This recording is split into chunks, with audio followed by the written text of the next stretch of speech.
এই কুমিল্লার আশেপাশে সব হচ্ছে আমার নানা আর দাদা, কারণ আমার দাদার বাড়ি পরমতলাতে, তো আমার জন্ম হয়েছে আবার ঢাকায় ড্যামরাতে, আমার স্থায়ী অস্থায়ী হয়ে গেছে আবার ঢাকাতেই। তো কুমিল্লারে ধরতেও পারি না, ছাড়তেও পারি না। দাদার বাড়ি, নানার বাড়ি, সব নানাদের জায়গা, একটা প্রাণের জায়গা। কুমিল্লার মানুষ খুবই ধর্মপ্রাণ, ধর্মভীরু। আল্লাহ তুমি কবুল করো। আমরা এখানে যেমনি একত্রিত হয়ে বসতে পেরেছি, জান্নাতেও যেন একসাথে এমনি থাকতে পারি। আল্লাহ তুমি তৌফিক দাও। আসেন আমরা আল্লাহর নামের 3টা তাকবীর দেব। রাব্বাকা ফাকাব্বির, glorify the name of your Lord. তোমার রবের নামের বড়ত্বের ঘোষণা দাও। ভাগাভাগি করে দেব, কি বলেন? প্রথমে বিবাহিতরা দিবেন, তারপরে অবিবাহিতরা দিবেন, তারপরে সবাই মিলে দিবেন।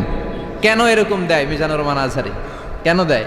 দেয় আপনাদেরকে একটু চাঙ্গা করে তুলবার জন্য। অন্য কোনো সিগনিফিক্যান্স এখানে নাই। একটু চাঙ্গা হয়ে উঠবেন সবাই। আল্লাহর নামের তাকবীর দিলে একটা ইমানি ঝাল চলে আসে দেহের মধ্যে, ঠিক কি না? এই আল্লাহু আকবারটা আপনাদের কাছে যত ভালো লাগে, ইসলামের বিপক্ষের শক্তিদের কাছে তত ভয় লাগে। ওরা এটা সহ্যই করতে পারে না। আল্লাহু আকবার শুনলে ওদের থরথরানি, ধুকধুকানি বেড়ে যায়। এজন্য আমরা ইসলামের পক্ষের শক্তি যারা আছে, আমরা সবসময় একজনের নামে স্লোগান দেই, তিনি কে? তো প্রথমে যারা বিবাহিত আছেন তারা পড়বেন তাকবীর, এরপরে অবিবাহিতরা, এরপরে সবাই মিলে। শুরুতে বিবাহিতরা রেডি হন। বিবাহিত কারা কারা আসছেন দেখি তো একটু। অনেক আসছে, আলহামদুলিল্লাহ আলহামদুলিল্লাহ। হাত নামান। অবিবাহিত কারা কারা আসছো দেখি। এই যে 2 হাত করে তুলতেছে, এরা সবসময় সংখ্যা বাড়াতে চায় আর 2 হাত করে তোলে। দেখা যাবে দেবিদ্বারের বিবাহিতদের পারফরমেন্স ভালো হয় না অবিবাহিতদের। শুরুতে বিবাহিত ভাইরা রেডি হন। আমি পড়বো লিল্লাহে তাকবীর, আপনারা পড়বেন আল্লাহু আকবার। শুরুতে বিবাহিতরা রেডি, তাকবীর পড়েন। বিবাহিতরা পড়েন লিল্লাহে তাকবীর। মাশাআল্লাহ তাবারাকাল্লাহ। এবার অবিবাহিতদের পালা। অবিবাহিতরা কাশি দিয়ে গলা ঠিক করে নিতেছে। অবিবাহিতরা রেডি? দেখি তোমাদের পারফরমেন্স কেমন হয়। পড়ো লিল্লাহে তাকবীর। মাশাআল্লাহ, এদের পারফরমেন্স ভয়ঙ্কর, ইমানি চেতনায় উদ্বুদ্ধ। আল্লাহ এই প্রাণ ঢালা উচ্ছ্বাসগুলোকে তুমি ইসলামের খাতিরে কবুল করে নাও। এবার আমরা সবাই মিলে 3 তাকবীর। কয় তাকবীর? এক একটা তাকবীরে যাতে এই প্যান্ডেল কেঁপে ওঠে। পারা যাবে মুসলমান? পড়েন লিল্লাহে তাকবীর, লিল্লাহে তাকবীর, লিল্লাহে তাকবীর। আল্লাহ তুমি কবুল করো। আসেন আমরা সরাসরি মহাবিশ্বয় মহাগ্রন্থ আল কোরআন আল কারীম থেকে কথা শুনি। আমি আপনাদের খেদমতে আমার খুতবার শুরুতে সূরাতু আল মুলকের একটি আয়াত তেলাওয়াত করেছি। এই আয়াতের আলোকে এই সূরাটিতে আল্লাহ তাআলা আমাদেরকে কি শিখাতে চাইলেন, জানাতে চাইলেন, কি মেসেজ দিতে চাইলেন, এগুলো আমরা নেয়ার চেষ্টা করব এবং নিয়ে আমরা যেন খেয়াল রাখতে পারি মাহফিলগুলো যেন শুধু শো ডাউন আর শো অফ না হয়। যেটাই শুনি কোরআনের যেখান থেকেই শুনেন বরকত আছে না নাই? যখন কোরআন শুনবেন রহমতের বাড়িধারা নাজিল করবে কে? একটা অক্ষর তেলাওয়াত করলে 10টা নেকি দিবে কে? একটা আয়াত তেলাওয়াত করলে জান্নাতের বিল্ডিং 1 তলা লম্বা বানায় দিবে কে? ইকরা ওয়ারতাকি ওয়ারাতিল কামা কুনতা তুরাতিলু ফিদ দুনিয়া ফাইন্না মানজিলাতাকা ফি আখিরি আয়াতিন তাকরাউহা। একটা আয়াত পড়ো আর জান্নাতের বিল্ডিং 1 তলা করে লম্বা করো। বড় বিল্ডিং হচ্ছে বুর্জ আল খলিফা। এটার কত লম্বা? খুব সম্ভবত 163 তলা লম্বা।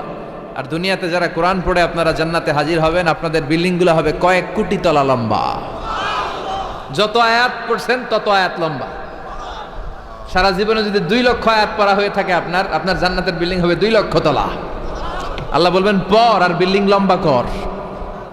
কি রহমতের কোরআন! পড়লে সওয়াব, ধরলে সওয়াব, শুনলে সওয়াব, তেলাওয়াত করলেও সওয়াব।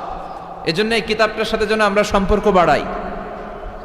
Attachment, how to increase the attachment with the holy কোরআন।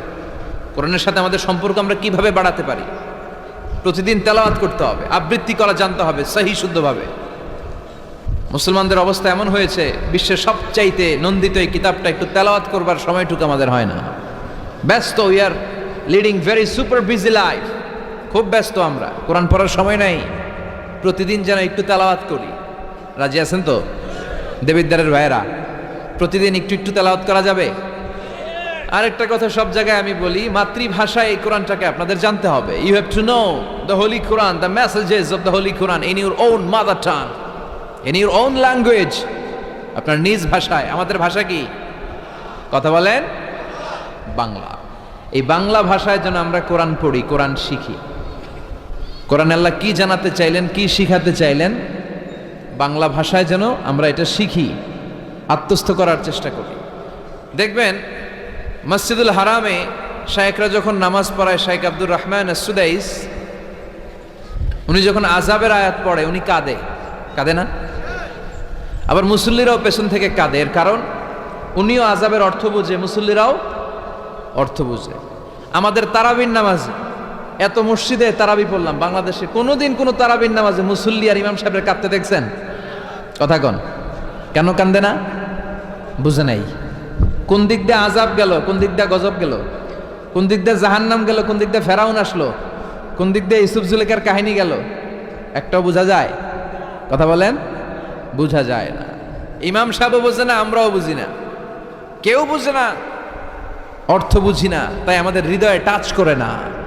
দেখবেন ওরা আযাবের আয়াত পড়লে কাঁদে, রহমত আর জান্নাতের আয়াত পড়লে ওদের হৃদয়টা ঠান্ডা হয়ে যায়। এর জন্য সালাতে আপনি কি পড়ছেন এটা বুঝতে হবে, সালাতে আপনি কি তেলাওয়াত করতেছেন বুঝতে হবে। আজীবন পড়লেন সামি আল্লাহু লিমান হামিদা, অর্থ কি অনেকেই জানে না, আছে না নাই? এজন্য মাতৃভাষায় কোরআন জানতে হবে, কোরআন তেলাওয়াত মনোযোগ দিয়ে শুনতে হবে, কোরআন পড়তে হবে, পড়ায় দিতে হবে। আপনি কাউকে যদি সূরাতুল ফাতিহাটা শুধু শিখায় দেন, সে সারা জীবন যতবার সূরা ফাতিহা তেলাওয়াত করবে তার একটা পার্সেন্টেজ সওয়াব আপনার আমলনামায় আছে না নাই?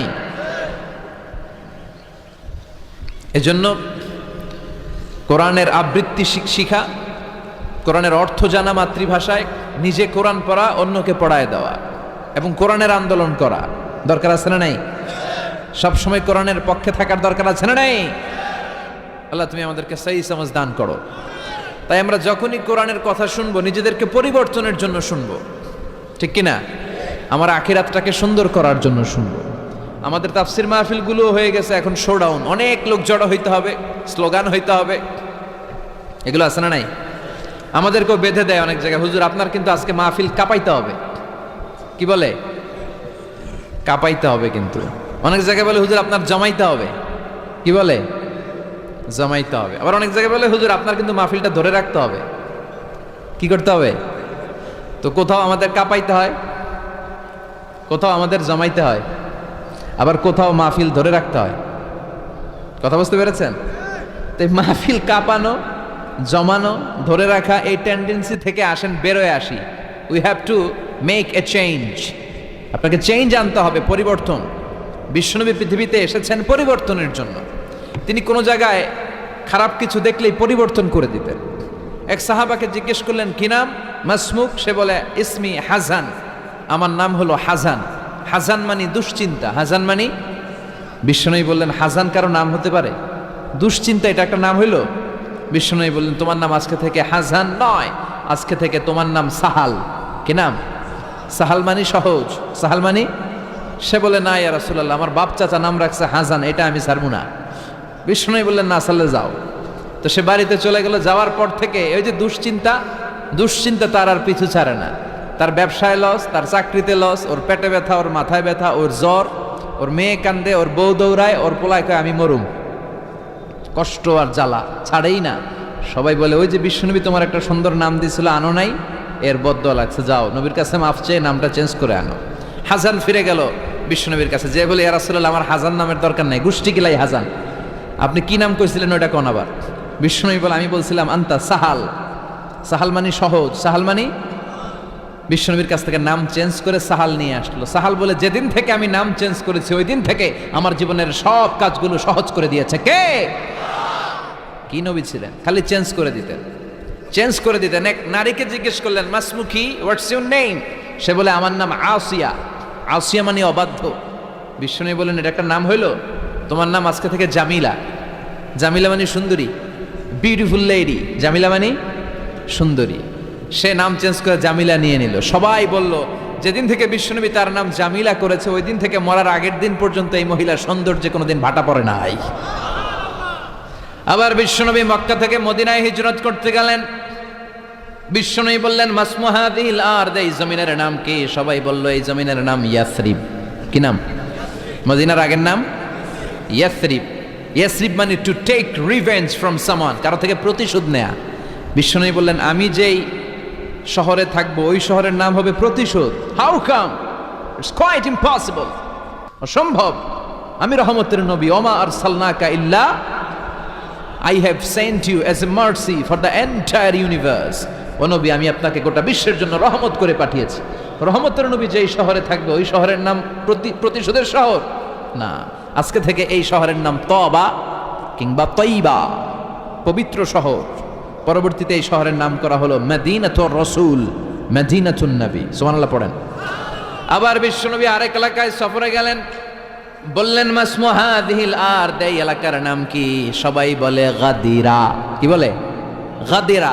গাদিরা মানে আরদুন লা শাজারা ফিহি ওয়ালা নাবাত, এমন শহর যেই শহরে কোনো গাছ পালা লতা পাতা ঘাস জন্মায় না। বিশ্বনবী বললেন এটা একটা নাম রাখছো তোমরা গাদিরা। এই গদিরা নামের কারণেই তো এলাকায় কোনো গাছপালা হয় না, ওই এলাকায় কোনো গাছ হবে না। বিশ্বনবী বললেন মিনাল ইয়াউম, আজকে থেকে এই এলাকার নাম গাদিরা নয়, আজকে থেকে এই এলাকার নাম আমি চেঞ্জ করে দিলাম খাদেরা। খাদেরা মানে সবুজ। খাদেরা মানে কি? বিশ্বনবী নাম চেঞ্জ করে দেওয়ার সাথে সাথে ওই এলাকায় ঘাস লতা পাতায় সবুজ শ্যামল হয়ে গেল। এজন্য পরিবর্তন লাগবে। We have to make a change. পরিবর্তন লাগবে।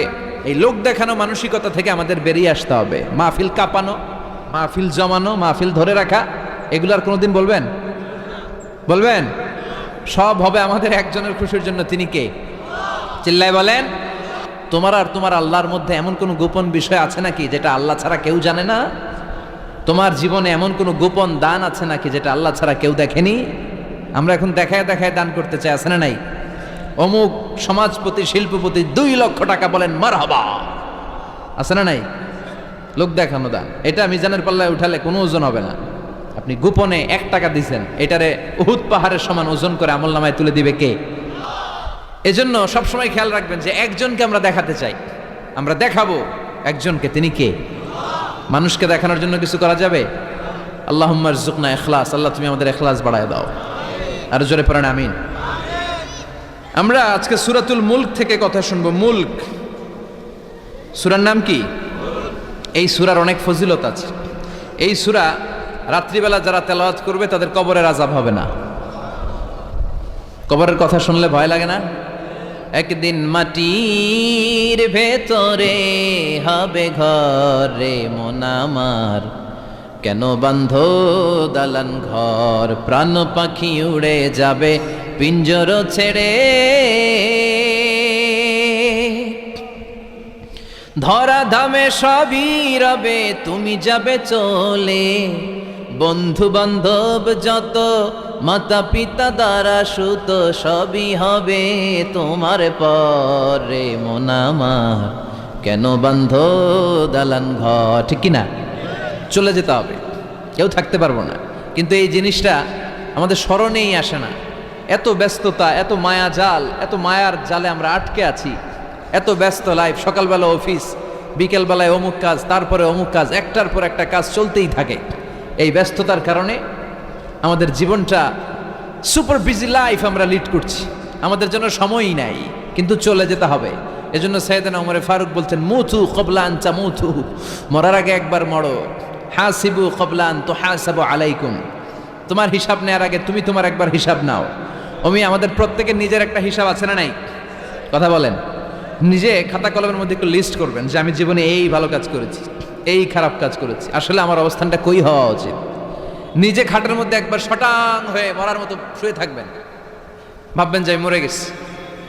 ভাবেন না কি হবে? ছেলেমেয়েরা কান্না করবে, আত্মীয় স্বজন কান্না করবে, মাইকে অ্যানাউন্সমেন্ট হবে অমুক এলাকার অমুক ভাই আমাদের মাঝে দুনিয়ায় নাই। বিশাল দেবিদ্বারের ময়দানে আপনার জানাজা হবে, খাটিয়াতে করে নিয়ে যাওয়া হবে। শুয়ে শুয়ে ভাববেন, আগে থেকে খুদে রাখা কবরে আপনাকে ফেলে বাঁশ দিয়ে উপরে মাটি চাপা দিয়ে চলে আসবে। অন্ধকার, শুধু অন্ধকার। এই অন্ধকার যেন শেষ হতে চায় না। This is the nature of life. এই তো জীবন। কথা বলেন ঠিক কিনা? তো এগুলো ভাবার দরকার আছে না নাই? বিশ্বনবী বললেন এই সূরাটা এমন সূরা মানিআতুন মিন আযাবিল কবর। এই সূরা মুলক যারা তেলাওয়াত করবে তাদের কবরে কোনো আযাব হবে। আজকে থেকে সূরাতুল মুলকের তেলাওয়াত করা যাবে? পারা যাবে, পারা যাবে। আসেন না নিজেদেরকে একটু পরিবর্তন করি, আসেন না নিজেদের আমলের ঝুলিতে আরো কিছু বাড়াই, নিজেদের আমলগুলোকে সুন্দর করি, নিজেদেরকে আর একটু পরিচ্ছন্ন করি। প্রতিদিন রাতে সূরাতুল মুলক তেলাওয়াত করবেন ইনশাআল্লাহ, কইতে পারলেন না? 2 নম্বর ফজিলত শাফাআত লি সাহিবিহা, এই সূরা যারা তেলাওয়াত করবে এই সূরা তেলাওয়াতকারীর জন্য আল্লাহর কাছে সুপারিশ করবে। 3 নম্বর ফজিলত খাসামাত আন সাহিবিহা, এই সূরাটা কিয়ামতের দিন এই সূরার তেলাওয়াতকারীর পক্ষে আল্লাহর সাথে তর্ক করবে, ডিবেট করবে। কতক্ষণ? হাত্তা আদখালাহুল্লাহুল জান্নাহ, যতক্ষণ না আল্লাহ তাআলা এই লোকটাকে জান্নাতি বলে ঘোষণা না দেয়। আল্লাহ যতক্ষণ অ্যানাউন্স করবে he is from paradise, he will enter the paradise, আমার এই বান্দা জান্নাতে ঢুকবে, এই সার্টিফিকেট দেওয়ার আগ পর্যন্ত এই সূরা সামনে দাঁড়ায় আল্লাহর সাথে তর্ক করতেই থাকবে। আবার বিশ্বনবী বলেন, মান ক্বারা বিহা ফি লাইলাতিন ফাকাদ আকসারা ওয়া আতাবা, রাত্রি বেলায় যেই ব্যক্তি এই সূরাটা তেলাওয়াত করবে তার রাত্রিটারে বরকতময় করে দিবে কে? এজন্য বিশ্বনবী বলতেন, আমি চাই আমার প্রতিটা উম্মতের হৃদয়ে এই সূরাটা গাঁথা থাক। আমার নবী চাইতেন আমাদের অন্তরে যেন এই সূরাটা মুখস্থ থাকে।